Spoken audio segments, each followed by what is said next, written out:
Food waste is taking up the most space in American landfills. But you can help stop this by making a compost bin that'll turn your waste into nutrient-rich soil that you can then use as mulch or to give your plants an extra boost. All you'll need is a bucket, a lid, a drill, or another sharp tool. To start off, you're going to take the bucket and poke a bunch of small holes into the bottom and along the sides. To make compost, you need a mix of nitrogen and carbon. You'll get your nitrogen from your browns, things like sticks, leaves, cardboard, and more. You'll put some of these in the bottom of your compost. To get your carbon, or your greens, you'll use your leftover food. Just make sure not to add any meats, fats, or dairy. After that, put another layer of your browns on top to keep any animals and bugs away.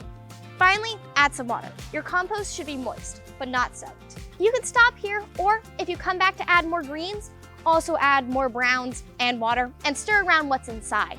You can keep adding until there is no more room.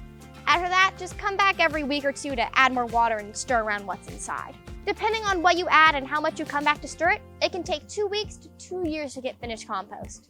You'll know it's finished when you see these signs. It's shrunk to 1/3 its original size. It's completely cool. There are no visible food scraps. It looks like soil, smells like rich earth, or a forest on a rainy day. Now you can mix it in with your soil in your yard or plant beds or use it as mulch. That's all. I hope you guys have a good Earth Day.